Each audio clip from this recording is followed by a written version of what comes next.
ನಂಜಮ್ಮ ಮಹಿಳಾ ಸಮಾಜದ ವಿರುದ್ಧ ಅರ್ಚನಾ ಜೈನ್ ಮಾಡಿರುವ ಆರೋಪಗಳು ಸತ್ಯಕ್ಕೆ ದೂರವಾದವು ಅಂತ ನಂಜಮ್ಮ ಮಹಿಳಾ ಸಮಾಜದ ಅಧ್ಯಕ್ಷೆ ಕೌಶಲ್ಯ ಲಕ್ಷ್ಮಣಗೌಡ ತಿಳಿಸಿದ್ದಾರೆ. ನಂತರ ಮಾಧ್ಯಮದೊಂದಿಗೆ ಮಾತನಾಡಿದ ಅವರು, ಸಂಘವು ಸ್ಥಾಪನೆಯ ಉದ್ದೇಶಕ್ಕೆ ತಕ್ಕಂತೆ ನಿರಂತರವಾಗಿ ಕಾರ್ಯನಿರ್ವಹಿಸುತ್ತಿದ್ದು, ಮಹಿಳಾ ಪರ ಕಾರ್ಯಕ್ರಮಗಳು ಮತ್ತು ಸದಸ್ಯತ್ವ ಚಟುವಟಿಕೆಗಳು ಸರಾಗವಾಗಿ ನಡೆಯುತ್ತಿವೆ.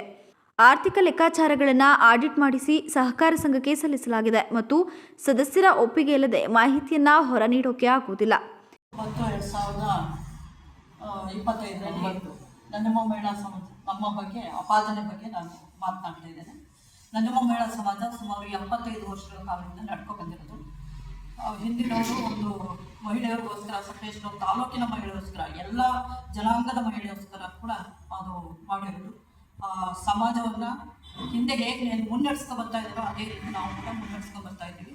2014-16ರಲ್ಲಿ ಶ್ರೀಮತಿ ಚನ್ವೇಡಿ ಶೆಟ್ಟಿಯವರು ನಂಜಮ್ಮ ಮಹಿಳಾ ಸಮಾಜ ಎಲ್ಲ ಪೂರ್ತಿ ಪಕ್ಕಾ ಸಮೇತ, ರೀಪ್ ಸಮೇತ ಎಲ್ಲ ಕೆಳಗಡೆ ಪೂರ್ತಿ ಹಾಳಾಗೋದು. ಅದು ಒಂದು 6 ತಿಂಗಳು ಬಿಟ್ಟಿದ್ರು ಕೂಡ ನೆಲಸಮ ಆಗ್ತಾ ಇತ್ತು.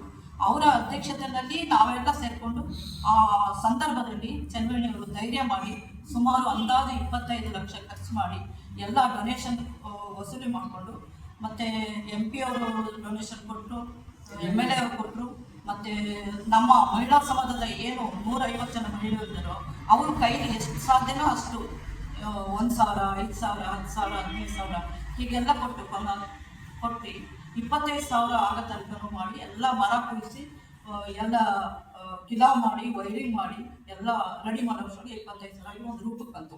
ಆ ರೂಪ ಮಾಡಿದ್ದಕ್ಕೆ ಚನ್ವೇಡಿ ಶೆಟ್ಟಿಯವರು ನಾವು ಇವಾಗ ಸಮಾಜವನ್ನು ಮುನ್ನಡೆಸೋಕ್ಕೆ ಅವಕಾಶ ಸಿಕ್ಕಿರೋದು. ಇವಾಗ ನಮಗೆ ಅಪಾದನೆ ಮಾಡಿದ್ದಾರೆ. ಅವರ ನಂತರ ಸುಮಾರು 5-6 ವರ್ಷಗಳ ಅಧ್ಯಕ್ಷರಾಗಿ ಕೆಲಸ ನಿರ್ವಹಿಸಿದರು. ನಂತರ ನಮ್ಮ ಕೌಶಲ್ಯ ಅವರು ಈ ಕಮಿಟಿ ಬರಲಿ ಅಂತ ಅಂದ್ಬಿಟ್ಟು ಎಲ್ಲ ಸದಸ್ಯರು, ಸಮಾಜದ ಎಲ್ಲ ಸದಸ್ಯರು ಸೇರಿ ನಮ್ಮ ಕಮಿಟಿಯನ್ನು ಈ ಸುದ್ದಿಗೋಷ್ಠಿಯಲ್ಲಿ ಮಹಿಳಾ ಸಮಾಜದ ಉಪಾಧ್ಯಕ್ಷೆ ಶೋಭಾ ಮಂಜುನಾಥ್, ಕಾರ್ಯದರ್ಶಿ ಸುಪ್ರಿಯಾ ರತನ್, ಖಜಾಂಚಿ ನಿರ್ಮಲಾ ಪವಿತ್ರನ್, ಸಹ ಕಾರ್ಯದರ್ಶಿ ಸವಿತಾ ವಿಷ್ಣುಮೂರ್ತಿ, ಸದಸ್ಯರಾದ ರಾಗಿಣಿ ನಾಯ್ಡು, ಜ್ಯೋತಿ ನಂದನ್ ಉಪಸ್ಥಿತರಿದ್ದರು.